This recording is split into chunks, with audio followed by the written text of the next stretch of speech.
بسم اللہ الرحمن الرحیم۔ السلام علیکم ناظرین مزید ایکسکلوسیو اپڈیٹس کے ساتھ آپ کی خدمت میں ایک بار پھر حاضر ہیں۔ ناظرین، اس وقت پاکستان میں یقینی طور پر سیاسی صورتحال مزید گہمہ گہمی کا شکار ہے۔ یقیناً آپ سن چکے ہیں 21 اکتوبر یعنی کہ آج میاں نواز شریف صاحب کی پاکستان میں آمد بھی متوقع ہے، اور اس پر بھی آج ہم بات کریں گے جو سیاسی حرکیات پاکستان میں ہو رہی ہیں، اور اس کے ساتھ ساتھ فلسطین اور اسرائیل وار کے اندر مزید اپڈیٹس کیا ہیں، ایکسکلوسیو اپڈیٹس کیا ہیں، وہاں کیا صورتحال بن رہی ہے، اس پر بھی آج ہم حاصل سیر گفتگو کریں گے۔ ناظرین، اس وقت کنڈیشنز یہ بڑھ چکی ہے فلسطین، اگر پاکستان کی بات کی جائے تو پاکستان تو فری میسنز کا گٹھ جوڑ بن چکا ہے۔ اس بات کو ذہن میں رکھیے، پاکستان فری میسنری یا ایلومیناٹی کا مکمل گٹھ جوڑ ہو چکا ہے۔ یہ سیاسی ہو، انتظامی بنیادوں پہ ہو، عسکری بنیادوں پہ ہو، اب پاکستان اسلامی جمہوریہ پاکستان نہیں، یہ اسرائیلی نواز پاکستان تو ضرور کہلائے گا، یا اسرائیلی جمہوریہ پاکستان کہلا سکتا ہے۔ اب آپ اس کو وہ پاکستان کبھی بھی نہیں کہہ سکتے جو پاکستان محمد علی جناح یا علامہ محمد اقبال یا تمام بزرگوں نے جو بنایا تھا۔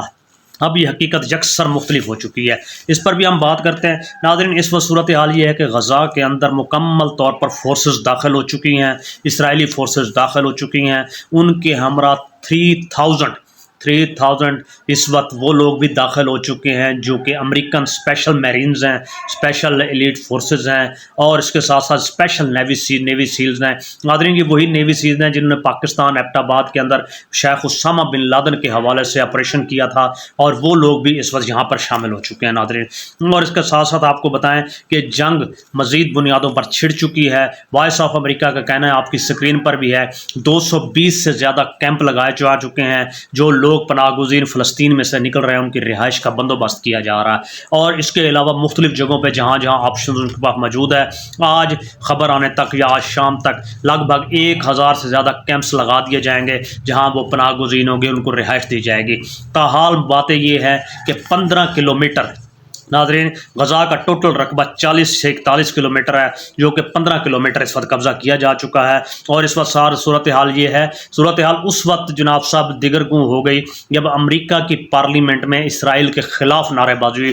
ناظرین، یہ پہلی بار ہوا ہے 76 سالہ تاریخ میں امریکہ کی پارلیمنٹ میں اسرائیل کے خلاف نعرے بازی ہوئی، اور اس کی وجہ یہ ہے کہ القدس پر دوبارہ ایک اور ہاسپٹل پر دوسری بار میزائل حملہ کیا گیا ہے۔ یہاں ناظرین ہم آپ کو ایک بات بتاتے چلیں، جو اس وقت محمود عباس صاحب ہیں، فلسطین کے حوالے سے ان کو سمجھا جاتا ہے، ان کا کردار بھی بہت مشکوک ہو جاتا ہے۔ بعض لابیز کہتی ہیں یہ اسرائیلی لابی کے ساتھ چلنے والی شخصیت ہیں، اور یہ اس کا فلسطین سے کوئی تعلق نہیں۔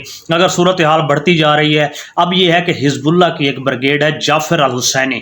ناظرین، جعفر الحسینی نے غزہ کی حفاظت پر مامور ان کو کیا گیا ہے، اور اس بریگیڈ میں لگ بھگ 60,000 کے قریب گوریلاز موجود ہیں، اور یہ ایران پراکسیز ہیں۔ اور اس وقت صورتحال یہ ہے کہ یہ جو گوریلا وارفیئر شروع ہوئی ہے ناظرین، نہ تو یہ دنوں میں ختم ہوگی نہ ہی سالوں میں، بلکہ یہ عرصہ دہائیوں میں ختم ہوگی، اور یہ اس کے اثرات بھی انتہائی دور رس ہوں گے۔ اب آپ یقین مان لیجیے کہ کوئی ملک بھی بریو ذمہ یا نیوٹرل نہیں قرار پائے گا۔ صورتحال انتہائی دشوار گزار بنتی جا رہی ہے ہر نئے دن کے ساتھ، اور اس کی وجہ یہ ہے کہ ہر ملک کو اب اس جنگ کے اندر کودنا پڑ جائے گا۔ اس کے ساتھ ساتھ آپ کو بتاتے جائیں، اور جہاں تک یہ صورتحال ہے کہ حماس سے بھی پوچھا گیا کہ آپ نے ابتدائی طور پر حملے کیوں کیے۔ حماس کا یہ کہنا تھا کہ اپریل کے اندر مسجد اقصیٰ میں 400 لوگوں کو گرفتار کیا گیا، اور اس کے بعد 50 سال سے کم عمر لوگوں کے داخلے پر پابندی لگا دی گئی، حتیٰ کہ نماز اور نماز جمعہ پر بھی پابندی لگا دی گئی، جس کی وجہ سے ہم نے یہ حملہ کیا۔ بہرحال بیانات مشکوک ہیں، اور بیانات اس حد تک نہیں جا رہے کہ آپ میزائل حملہ ہی کریں یا ایسی کوئی کارروائی کریں۔ یہ باتیں آپس میں ایک دوسرے سے دوسروں کو مطمئن نہیں کر رہی، اور نہ ہی پوری دنیا ان باتوں سے مطمئن ہو پا رہی ہے۔ اور آپ کو بتاتے چلے، ہر طرف ناظرین کیفیت یہی ہے، دھوکہ، دوہرا معیار، دھوکہ دہی، دغا، فریب، جھوٹ، منافقت، ہر شخص نے یہی لباس پہن رکھا ہے۔ اور اسرائیلیوں کے حوالے سے یہ یاد رکھیے، یہودی کبھی بھی اپنی کسی بات کو نہیں بھولتے، اور انہوں نے جب احتجاج آخری کیا تو یہی کہا تھا کہ خیبر تمہارا آخری معرکہ تھا۔ ناظرین، یہ غزوہ خیبر کی بات ہو رہی ہے، جو حضرت مولا علی المرتضیٰ رضی اللہ تعالیٰ عنہ سلام اللہ علیہ ان کی طرف سے کیا گیا تھا، جو خیبر کو فتح کیا گیا، اس کی وہ یاد دلاتے ہیں کہ وہ تمہارا آخری معرکہ تھا جہاں سے ہم نکالے گئے تھے، اس کے بعد تاریخ میں ایسا نہیں نہیں ہوگا کہ ہمیں کوئی نکالا جا سکے. یعنی یہ چوٹ کہاں پر کر رہے ہیں آپ اس کو سوچنا اور سمجھنا ہوگا. اس لیے ہم بات کرتے ہیں بینگ اے مسلم ہمیں نظریاتی ہونا چاہیے، مگر ہم نظریاتی ہونے کے لیے تیار ہی نہیں ہیں. ہماری اٹھان ہی اور طریقے سے ہے. اسپین نے اسرائیل پر پابندی کا ناظرین مطالبہ کیا ہے. اسپین کی خواہش یہ ہے کہ اسرائیل پر پابندی لگائی جا سکے، اور اس کے ساتھ ساتھ یہ ہے کہ سلامتی کونسل میں سیز فائر کی درخواست دی گئی ہے. مگر صورتحال مزید دیگر گوں اس وقت ہو جاتے ہیں جب امریکہ نے 2 بار سیز فائر کو ویٹو کر دیا ہے. امریکہ اور اسرائیل ناظرین یہ انسانیت کے دشمن لوگ ہیں. اور اس کے ساتھ ساتھ آپ بتاتے ہیں دوسری طرف یہ ہے کہ رشیا اور چین بلاک بنانے کی کوشش کر رہا ہے، کیونکہ امریکہ کی خواہش ہے کہ مڈل ایسٹ کو اپنے انڈر کیا جائے، پورے گلف اور عرب کو اپنے زیر نگوں ہمیشہ رکھا جائے. مگر اس کے ساتھ ساتھ صورتحال یہ ہے کہ رشیا نے جو بات کی ہے کہ اس کا S-400 جو سپر سونک میزائل ہیں، بیلسٹک میزائلز ہیں، ان کے بحری بیڑے بھی ان کے اثر کے اندر آئیں گے، یقیناً ان کی گرفت کے اندر آئیں گے، اور کسی بھی لمحے وہ تیار ہیں کسی بھی ایٹمی جنگ کے لیے. اس لیے پیوٹن جہاں بھی جاتے ہیں اپنے ساتھ بریف کے ساتھ رکھتے ہیں، جس کا مقصد یہی ہوتا ہے کہ اگر کوئی کارروائی ایسی کی گئی رشیا کے خلاف تو رشیا اپنے اٹامک وار ہیڈ کو ایکٹیو کیے ہوئے ہے اور ایٹمی جنگ چھڑ جائے گی. لازمی بات ہے کچھ نہ کچھ ایسا تو ہے جس کی وجہ سے دھمکی دی جا رہی ہے. ناظرین ہماری حالت یہ ہے کہ اب آپ اپنی حالت سے بتانے سے پہلے ہم آپ کو بتائیں غزہ کے اندر اس وقت امریکی سفیر کون سا ہے. آپ غور کیجئے، یہ وہی ڈیوڈ اسٹینفیلڈ ہے جو جارج بش کے دور میں عراق کے اندر تھا. یہ ان لوگوں کے بھی بہت اثرات ہوتے ہیں. جیسے پاکستان میں اس وقت ڈونلڈ صاحب تشریف لائے ہوئے ہیں، ان کا ماضی دیکھیں. اسی طریقے سے آپ ان کا برطانوی دیکھیں سفیر، وہ پہلے کینیا میں کیا کرتے رہی ہیں.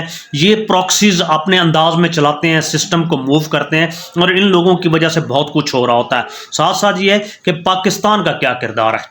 ہمارے جنرل عاصم منیر صاحب نے ایک ہی بات کی ہے، ہم سیاسی محاذ پر فلسطین کا ساتھ دیتے رہیں گے.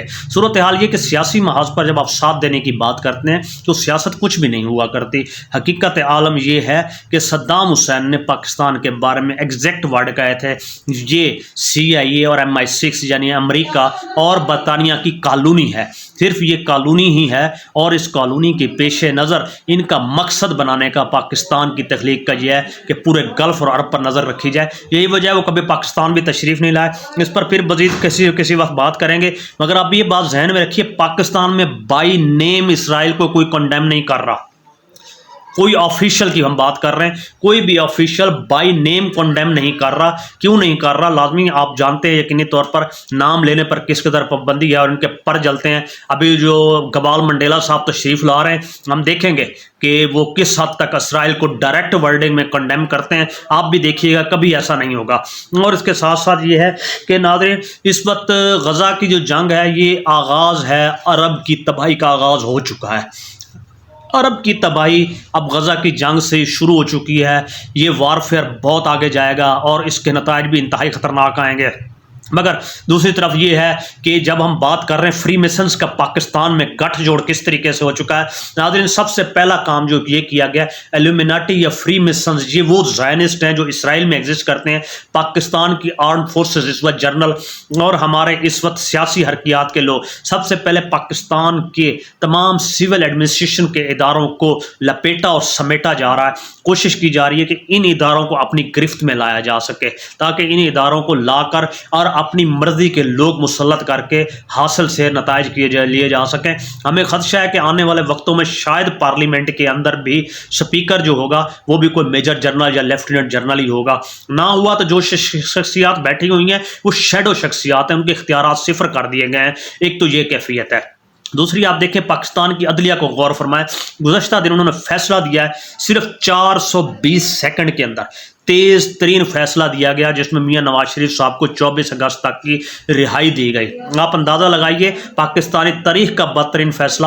اور اعتزاز احسن صاحب نے اس فیصلے کے بارے میں کیا رائے دی؟ انہوں نے کہا آج پاکستان میں انصاف کا نظام تباہ ہو چکا ہے، اب پاکستان میں انصاف کی کوئی شکل و صورت باقی نہیں ہے. اب ہمیں دیکھنا ہوگا کہ پاکستان میں اب انصاف نام کی کوئی چیز باقی رہی بھی نہیں ہے.